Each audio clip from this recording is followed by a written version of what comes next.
வணக்கம் ஸ்டூடெண்ட்ஸ். இன்றைக்கி 12th standard மேத்தமெட்டிக்ஸில் மிக முக்கியமான ஒரு சம் பார்க்க போகிறோம். காம்ப்ளெக்ஸ் நம்பர்ஸில் யூனிட் 2ல் சம் என்ன அப்படின்னு பார்த்தீங்கன்னா find the cube root of unity. இதில் இந்த நான் செய்யக்கூடிய ஒரே சம்மை எடுத்து நீங்கள் அந்த 3 எக்ஸாம்பிளையும் ஈஸியாக முடிச்சிடலாம். அதாவது cube root of unity, fourth root of unity, அதாவது கியூப் ரூட் ஆஃப் யூனிட்டி நம்ம செய்ய போகிறோம். இதிலே ஃபோர்த் ரூட் ஆஃப் யூனிட்டி இருக்கும், அதை நீ 4ஆம் படி மூலம் தமிழில். அடுத்து nth ரூட் ஆஃப் யூனிட்டி எண்ணாம் படி மூலம். இது எல்லாத்தையுமே நீங்கள் ஒரே மாடல்லே சம் செஞ்சிடலாம். First let z is equal to 1 whole power 1/3ன்னு எடுத்துக்கோங்க. இந்த ஒன்று நம்ம என்ன சொல்லலாம், cos 0 ப்ளஸ் I sin 0ன்னு சொல்லலாம். ஏன்னா cos 0ஓட வேல்யூ 1, sin 0 0, 0 இன்ட்டு எனிதிங் 0 ஆகிடும். அப்போ அந்த ஒன்றை நீங்கள் வந்து cos 0 ப்ளஸ் I sin 0ன்னு சொல்லலாம். நெக்ஸ்ட் 2k பை ஆட் பண்ணிக்கோங்க. அப்போ 0 ப்ளஸ் 2k பை, இங்கேயும் 0 ப்ளஸ் 2k பையை நம்ம ஆட் பண்ணிக்கிட்டோம். நெக்ஸ்ட் ஆஃப் ஆல் அடுத்த டேர்மில் வந்து டீமாய்வரின் தியரத்தை யூஸ் பண்ணி பவரை நம்ம உள்ளே கொண்டு போக போகிறோம்.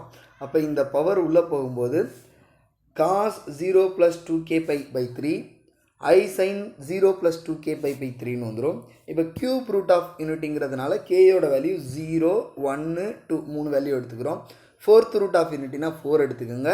nth ரூட் ஆஃப் யூனிட்டினா n-1 வரைக்கும் இதை கொண்டு போயிருங்க. இப்போ நம்ம என்ன பண்ண போகிறோம்னா இந்த இசட்டில் k ஈக்குவல் டு 0, 1, 2 சப்ஸ்டியூட் பண்ணி ஆன்சர் கண்டுபிடிச்சாலே சம்மு ஓவர் ஆகிடும். ஃபஸ்ட்டு k 0ன்னு அப்ளை பண்ணுங்கள். cos 0 ப்ளஸ் கேவோட வேல்யூ 0ன்னு அப்ளை பண்ணியிருக்கேன். இங்கேயும் கேயோட பிளேஸில் 0ன்னு அப்ளை பண்ணியிருக்கேன். 0 into anything 0, 0 into anything 0, 0 divide by anything 0, 0 divide by anything 0. அப்போ எனக்கு என்ன கிடைக்கும் அப்படின்னு பார்த்தீங்கன்னா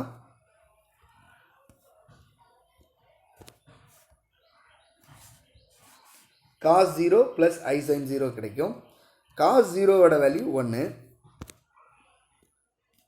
cos 0ஓட வேல்யூ 1, sin 0ஓட வேல்யூ 0, 0 இன்ட்டு எனிதிங் 0, அப்போ 1 ப்ளஸ் 0 1ன்னு கிடச்சிரும்.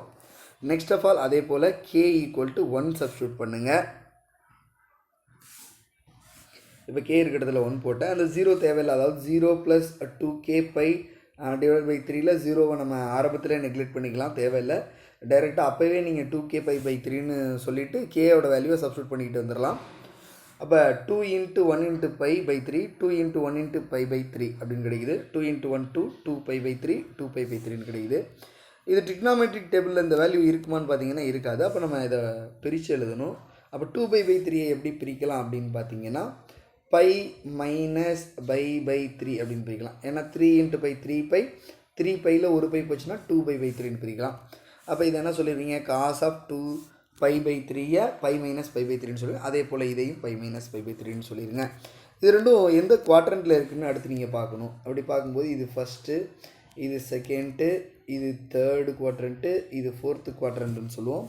இதில் பார்த்தீங்கன்னா பை அப்படிங்கிறது இந்த பிளேஸு, இது 0 டிகிரி, இது பை பை 2 டிகிரி, இது பை டிகிரின்னு சொல்லுவோம். இந்த இடம் 3 பை பை 2ன்னு சொல்லுவோம். இந்த இடத்த நம்ம வந்து ஒரு சுற்று முழுமையாக வந்துச்சுன்னா 2 பைன்னு சொல்லுவோம். அதாவது இங்கே பை பை 2. அப்போ இங்கேருந்து வரும்போது பை மைனஸ்னால் செகண்ட் குவாட்ரண்ட்லேயே நிற்கும். அதாவது மறுபடியும் டயக்ராம் ட்ரா பண்ணி காட்டுறேன் பாருங்கள்.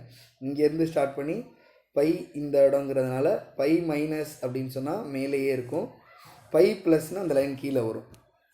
அப்போ பை மைனஸில் ஆல் சில்வர் டீ கப்ஸு, இங்கே சைன் மட்டும்தான் பாசிட்டிவ், அப்போ காஸ் நெகட்டிவ், அப்போ மைனஸ் காஸ் பை பை 3ன்னு கிடச்சிரும்.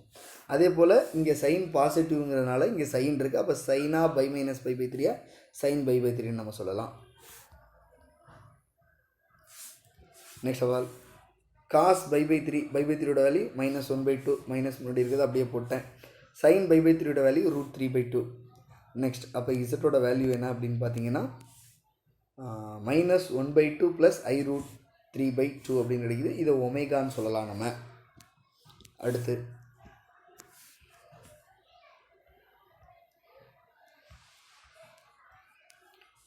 k ஈக்குவல் டு 2ன்னு சப்ஸ்டியூட் பண்ணுங்கள். k இருக்க இடத்துல 2 சப்ஸ்டியூட் பண்ணிட்டேன். 2 into 2 into pi, 2 into 2 into pi divide by 3 divide by 3. அப்போ 2 2 சார் 4/3, 4/3. இதுவும் ட்ரிக்னாமெட்ரிக் டேபிளில் இருக்காது. அப்போ பிரிச்சல்லுங்க. எப்படி பிரிக்கலாம், pi plus pi by 3, 3 into pi 3 pi, 3 pi plus pi 4 pi 3.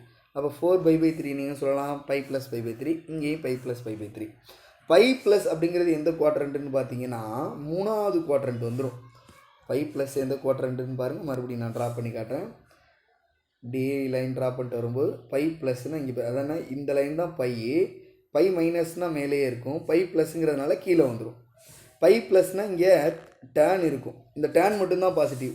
அப்போ இது காசு இது சைனு, அப்போ ரெண்டுமே என்னவாகும், நெகட்டிவாக மாறும். அப்போ minus cos pi 3 minus sine pi 3 அப்படின்னு வந்துடும் நமக்கு.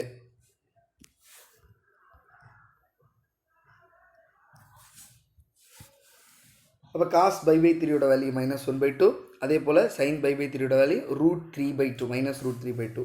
இதை நம்ம என்ன சொல்லுவோம்னா ஒமேகா ஸ்கொயர்னு சொல்லுவோம். அப்போ கியூப் ரூட் ஆஃப் யூனிட்டி யாருன்னு பார்த்தீங்கன்னா 1 ω² அப்படின்னு சொல்லலாம், அல்லது ஆர் நீங்கள் கண்டுபிடிச்ச வேல்யூ அப்படியே எழுதலாம். 1 -1/2 + i√3/2 -1/2 -i√3/2 அப்படின்னு சொல்லலாம்.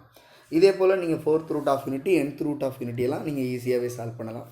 இந்த சம்மில் எதுவும் டவுட் இருந்துச்சுன்னா கமெண்ட் பண்ணுங்கள், நம்ம சேனலை சப்ஸ்கிரைப் பண்ணிங்க, பெல் பட்டனை கிளிக் பண்ணிக்கோங்க. Thank you students.